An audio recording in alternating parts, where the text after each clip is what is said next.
ನಮಸ್ಕಾರ. ಕನ್ನಡ ಒನ್ಗೆ ಸ್ವಾಗತ. ನಾನು ಭಾಗ್ಯನಾರಾಯಣ ಬಗೋವರ್ಪು. ಬಿ ಜೆ ಪಿಯಲ್ಲಿ ಟಿಕೆಟ್ ಬೇಕು ಅಂದರೆ ಬಿ ಜೆ ಪಿಯಲ್ಲಿ ವರ್ಷಗಟ್ಟಲೆ ಬಿ ಜೆ ಪಿ ಕಚೇರಿಯಲ್ಲಿ ಕಸ ಹೊಡಿಬೇಕು. ಇದು ಈಶ್ವರಪ್ಪ ಒಂದು ಕಾಲದಲ್ಲಿ ಹೇಳಿದಂತಹ ಡೈಲಾಗ್. ಯಾಕೆ ಅನ್ಯ ಕೋಮಿನವರಿಗೆ ಅಂದರೆ ಮುಸ್ಲಿಮರಿಗೆ ವಿಶೇಷವಾಗಿ ಬಿ ಜೆ ಪಿಯಲ್ಲಿ ಸ್ಥಾನ ಇಲ್ಲ ಅನ್ನುವಂತಹ ಪ್ರಶ್ನೆಗೆ ಈಶ್ವರಪ್ಪ ದುರಹಂಕಾರದಲ್ಲಿ ಕೊಟ್ಟಂತಹ ಹೇಳಿಕೆ ಅದು. ಇವತ್ತು ಆಲ್ಮೋಸ್ಟ್ ಈಶ್ವರಪ್ಪ ಅನಾಥ ಮಗುವಾಗಿ ಬೀದಿಯಲ್ಲಿ ನಿಂತ್ಕೊಂಡು ಯಾವ ದಿಕ್ಕು ದೆಸೆ ಇಲ್ಲದಿರುವಂತಹ ಸನ್ನಿವೇಶದಲ್ಲಿ ಪುನಃ ಬಿ ಜೆ ಪಿ ಒಳಗೆ ಹೋಗಬೇಕು ಅಂತ ಇಲ್ಲದ ಪ್ರಯತ್ನವನ್ನು ಮಾಡ್ತಿದ್ದಾರೆ.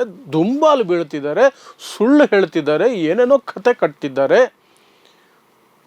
ಒಂದು ರೀತಿ ಹೇಳೋದಾದರೆ ಅವರೇ ಹೇಳಿದಂತಹ ಡೈಲಾಗ್ ಇದೆಯಲ್ಲ, ಕಸ ಹೊಡಿಬೇಕು ಟಿಕೆಟ್ ಬೇಕಾದರೆ, ಅದನ್ನು ಅವರೇ ಈಗ ಮಾಡುವಂತಹ ಪರಿಸ್ಥಿತಿಗೆ ಬಂದಿದ್ದಾರೆ. ಬಿ ಜೆ ಪಿ ಕಚೇರಿಯ ಕಸ ಹೊಡೆಯಬೇಕಾದಂತಹ ಅನಿವಾರ್ಯ ಸ್ಥಿತಿಗೆ ಈಶ್ವರಪ್ಪ ಇವಾಗ ಬಂದಿದ್ದಾರೆ. ಯಾಕೆ ಅನ್ನುವಂಥದ್ದು ತಮಗೆಲ್ರಿಗೂ ಕೂಡ ಗೊತ್ತಿರುವಂತಹದ್ದೇ. ಈಶ್ವರಪ್ಪಗೆ 2023ರ ವಿಧಾನಸಭಾ ಚುನಾವಣೆ ಸಂದರ್ಭದಲ್ಲಿ ಟಿಕೆಟನ್ನು ನಿರಾಕರಿಸಲಾಗಿತ್ತು.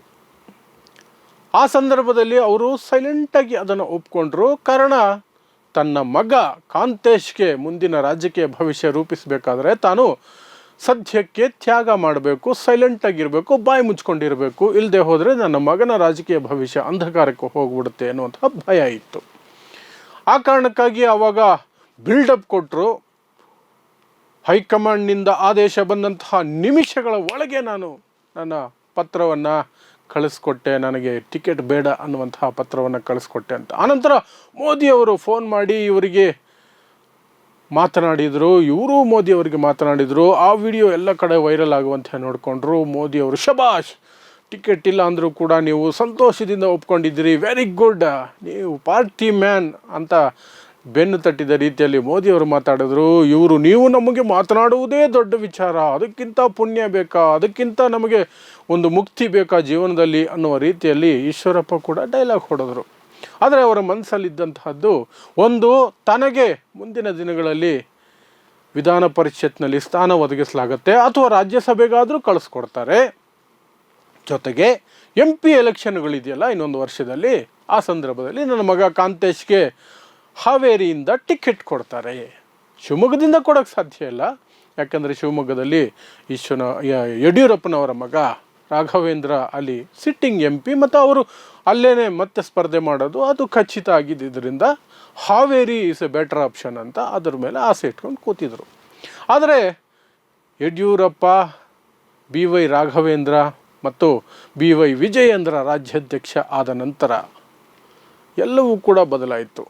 ಈಶ್ವರಪ್ಪನವರನ್ನು ಕಡೆಗಣನೆ ಮಾಡೋದಕ್ಕೆ, ಮೂಲೆಗುಂಪು ಮಾಡೋದಕ್ಕೆ ಎಲ್ಲ ಸಿದ್ಧತೆಗಳು ನಡೆದು ಹೋಗಿತ್ತು. MP ಎಲೆಕ್ಷನ್ ಸಮಯಕ್ಕೆ ಹಾವೇರಿಯಿಂದ ಆಲ್ರೆಡಿ BJPಯಿಂದ MLA ಆಗಿದ್ದಂತಹ ಮಾಜಿ ಮುಖ್ಯಮಂತ್ರಿ ಬಸವರಾಜ ಬೊಮ್ಮಾಯಿ ಅವರಿಗೆ MP ಟಿಕೆಟನ್ನು ಕೊಡಲಾಯಿತು. ಯಾವಾಗ ಇಂತಹ ಸನ್ನಿವೇಶ ಎದುರಾಯಿತೋ ಈಶ್ವರಪ್ಪನವರು ಕೆಂಡಾಮಂಡಲ ಆದರೂ. ತಾವು ತ್ಯಾಗಮೂರ್ತಿ ಅಂತ ಬಿಂಬಿಸ್ಕೊಂಡಿದ್ರಲ್ಲ, ಅದೆಲ್ಲ ಡೋಂಗಿ ಡವ್ವು ಡ್ರಾಮಾ ಅನ್ನೋದು ನಿರೂಪಣೆ ಆಯಿತು. ಅವರು ಬಂಡಾಯ ಎದ್ರು. ಹಾವೇರಿಯಲ್ಲಿ ತನ್ನ ಮಗನಿಗೆ ಟಿಕೆಟ್ ಕೊಡಲಿಲ್ಲ ಅನ್ನೋಂಥ ಕೋಪಕ್ಕೆ ರಾಘವೇಂದ್ರ ವಿರುದ್ಧ ಶಿವಮೊಗ್ಗ ಲೋಕಸಭಾ ಕ್ಷೇತ್ರದಿಂದ ಬಂಡಾಯ ಅಭ್ಯರ್ಥಿಯಾಗಿ ಇಂಡಿಪೆಂಡೆಂಟ್ ಆಗಿ ಅಲ್ಲಿ ಸ್ಪರ್ಧೆ ಮಾಡುವಂತೆ ಘೋಷಣೆ ಮಾಡಿದ್ರು. ಕೊನೆ ಕ್ಷಣದವರೆಗೂ ಕೂಡ BJP ಕರೆಯುತ್ತೆ, ಏನಾದರೂ ಆಶ್ವಾಸನೆ ಕೊಡುತ್ತೆ, ತನಗೆ ತನ್ನ ಮಗನಿಗೆ ತಾನು ವಾಪಸ್ ತೆಗೆದುಕೊಳ್ಳಬಹುದು ಅನ್ನುವಂತಹ ಪ್ಲ್ಯಾನಲ್ಲಿ ಇವರು ನಾಮಿನೇಷನನ್ನು ಮಾಡ್ತಾರೆ. ಆದರೆ ಇವರು ಮಾಧ್ಯಮದಲ್ಲಿ ಕೊಡ್ತಾ ಇದ್ದಂತಹ ಹೇಳಿಕೆಗಳ ಕಾರಣಕ್ಕಾಗಿ ಅಮಿತ್ ಶಾ ನನ್ನನ್ನು ಭೇಟಿ ಮಾಡೋಕ್ಕೆ ಬನ್ನಿ ಅಂತ ಕರೆದು ಕೈಗೆ ಸಿಗದೇನೆ ಅವಮಾನ ಮಾಡಿ ಕಳಿಸಿದ್ರು.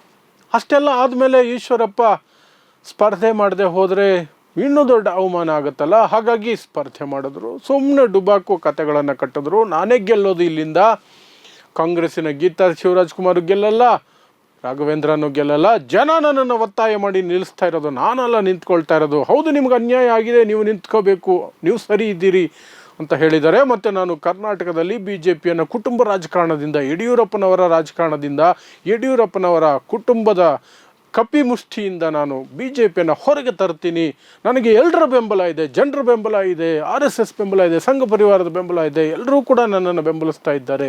ಕಾರಣಾಂತರಗಳಿಂದ ಅವರು ಓಪನ್ ಆಗಿ ನನಗೆ ಸಪೋರ್ಟ್ ಮಾಡ್ತಿಲ್ಲ, ಆದರೆ ಒಳಗೊಳಗೆ ಎಲ್ಲರೂ ಕೂಡ ನನಗೆ ಬೆಂಬಲಿಸ್ತಿದ್ದಾರೆ, ನೋಡ್ತಾ ಇರಿ ಹೆಂಗೆ ಗೆಲ್ತೀನಿ, ಗೆದ್ದು ಆಗ ನಾನು ಮೋದಿಗೆ ಜೈ ಎಂದು ಮೋದಿಯವರ ಪರವಾಗಿ ನಿಂತ್ಕೊಂಡು ಕೈ ಎತ್ತಿ ಮತ್ತೆ BJPಗೆ ವಾಪಸ್ ಬರ್ತೀನಿ ಅಂತ ಚಾಲೆಂಜ್ ಮೇಲೆ ಚಾಲೆಂಜ್ ಮಾಡಿದ್ರು. ಸೊ ಎಲ್ಲರೂ ಯೋಚನೆ ಮಾಡಿದ್ರು, ಈಶ್ವರಪ್ಪ ಇಷ್ಟೆಲ್ಲ ಮಾತಾಡ್ತಿದ್ದಾರೆ ಅಂದರೆ ಮೇ ಬಿ 1 ಲಕ್ಷದವರೆಗೆ ಓಟ್ ತೆಗೆದುಕೊಳ್ಬೋದೇನೋ, ಗೆಲ್ಲೋದು ಸಾಧ್ಯ ಇಲ್ಲ, ಆದರೆ ಕನಿಷ್ಠ 1 ಲಕ್ಷ ಓಟ್ ತೆಗೆದುಕೊಂಡು ರಾಘವೇಂದ್ರ ಸೋಲಿಗೆ ಕಾರಣ ಆಗಬಹುದು ಅಥವಾ ಗೆಲುವಿನ ಅಂತರ ತುಂಬ ಕುಸಿಬಹುದು ಅನ್ನುವಂತಹ ಯೋಚನೆಯನ್ನು ಎಲ್ಲರೂ ಮಾಡ್ತಿದ್ರು. ಆದರೆ ಅಲ್ಲಿ ನಡೆದಿದ್ದೇ ಬೇರೆ. ಈಶ್ವರಪ್ಪಗೆ ಬಂದಿದ್ದು ಕೇವಲ 30,000 ಮತ, ಕೇವಲ ಅಂದರೆ ಕೇವಲವಾಗಿ 30,000 ಮತ. ಅವರ ಸ್ವಂತ ಕ್ಷೇತ್ರ ಶಿವಮೊಗ್ಗದಲ್ಲಿ ಅವ್ರಿಗೆ ಬಂದಿದ್ದು ಕೇವಲ 12,000 ಮತಗಳು. ಶಿವಮೊಗ್ಗದಲ್ಲಿ 12,000 ಮತ ಬಂದಮೇಲೆ ಇಡೀ ಕ್ಷೇತ್ರದಲ್ಲಿ ಬೇರೆ ಕ್ಷೇತ್ರಗಳಲ್ಲಿ ಬರೋದಕ್ಕೆ ಸಾಧ್ಯನೇ ಇರಲಿಲ್ಲ. ಸೊ 30,000 ಮತಗಳನ್ನು ಪಡ್ಕೊಂಡು ತೆಪ್ಪಗಿರಬೇಕಾಯಿತು. ಆದರೆ ಈಗ ಮತ್ತೆ BJP ಒಳಗೆ ಬರಲೇಬೇಕಾದಂತಹ ಅನಿವಾರ್ಯತೆ, ಯಾಕಂದರೆ ತಮ್ಮ ದುರ್ಬುದ್ಧಿಯ ಮಾತುಗಳಿಂದ, ಹಿಂದುತ್ವ ಅನ್ನುವಂತಹ ನಶೆಯ ಮಾತುಗಳಿಂದ, ಆ ನಶೆಯನ್ನು ತಲೆಯಲ್ಲಿ ತುಂಬಿಕೊಂಡು ಇಡೀ ರಾಜ್ಯದಲ್ಲಿ ದ್ವೇಷ ಬಿತ್ತುವಂತಹ ಕೆಲಸಗಳನ್ನು ಮಾಡ್ಕೊಂಡು ಬಂದಿರೋದ್ರಿಂದ ಕಾಂಗ್ರೆಸ್ ಪಕ್ಷಕ್ಕೆ ಅವರು ಬರೋಕ್ಕಾಗಲ್ಲ. ಇನ್ನು JDS BJPಯನ್ನು ವಿರೋಧಿಸಿ BJP ಯಾರನ್ನು ಹೊರಗೆ ಹಾಕಿದೆ ಅವರನ್ನು ತಮ್ಮ ಪಕ್ಷಕ್ಕೆ JDS ಸೇರಿಸ್ಕೊಳ್ಳಲ್ಲ. ಸೊ ಒಂದು ರೀತಿ ಅನಾಥ, ಬೀದಿ ಪಾಲಾದಂತಹ ಸಂದರ್ಭದಲ್ಲಿ ಏನು ಮಾಡಬೇಕು, ಮತ್ತೆ ಹೋಗಿ ಹಳೆ ಗಂಡನ ಪಾದಾನೆ ಗಟ್ಟಿ ಅನ್ನೋ ರೀತಿಯಲ್ಲಿ ಹೋಗಿ ಅಲ್ಲಿ ಕಾಲಿಗೆ ಬೀಳಬೇಕು. ಆದರೆ ಬಿದ್ದರೆ ಮೀಸೆ ಮಣ್ಣಾಗಬಾರ್ದಲ್ಲ.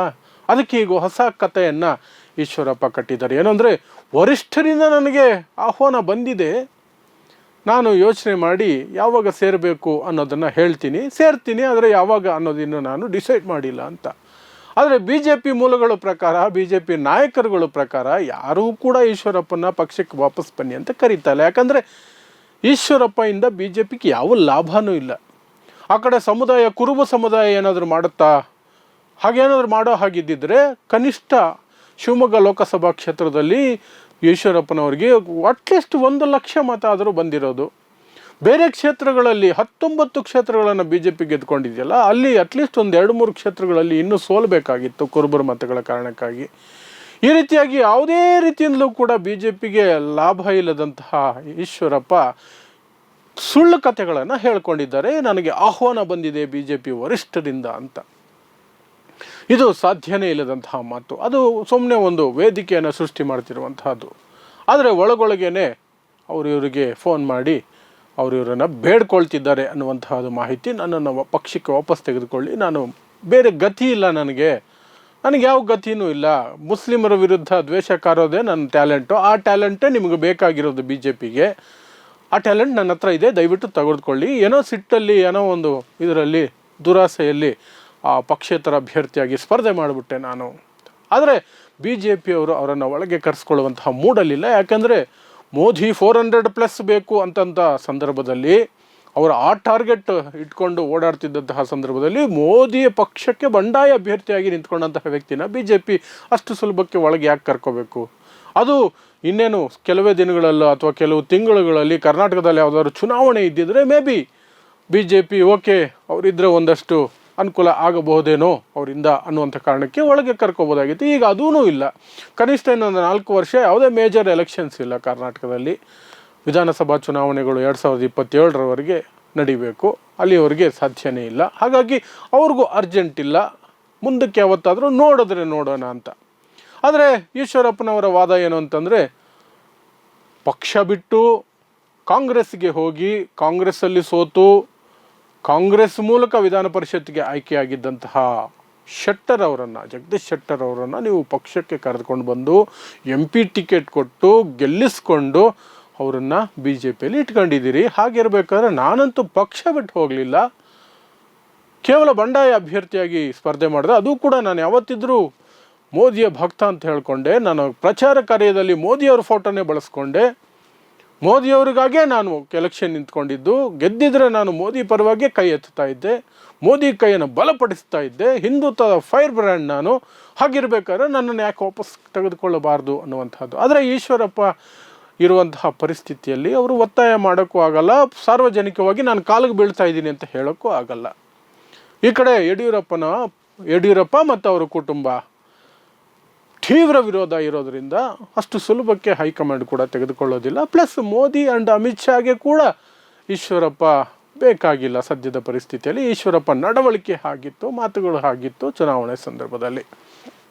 ಸೊ ಈಗ ಈಶ್ವರಪ್ಪ ಬೀದಿ ಪಾಲಾಗಿರುವಂತಹ ಸಂದರ್ಭದಲ್ಲಿ ತಾನು ಮತ್ತೆ BJP ಒಳಗೆ ಹೋಗಬೇಕು, ಅದಕ್ಕಾಗಿ BJPಯ ಕಚೇರಿಯ ಕಸ ಗುಡಿಸೋದಕ್ಕೂ ರೆಡಿ ಅನ್ನುವ ರೀತಿಗೆ ತಮ್ಮನ್ನು ತಾವು ಕುಸಿದು ಕಾಲಿಗೆ ಬೀಳುವಂತಹ ಪರಿಸ್ಥಿತಿಗೆ ಬಂದಿದ್ದಾರೆ. ಇದು ನಮ್ಮ ಸದ್ಯದ ಈಶ್ವರಪ್ಪನವರ ಪರಿಸ್ಥಿತಿ. ನೋಡ್ತಾ ಇರಿ ಸಮಾಜಕ್ಕಾಗಿ ಕನ್ನಡ 1 ನ್ಯೂಸ್. ನಮಸ್ಕಾರ.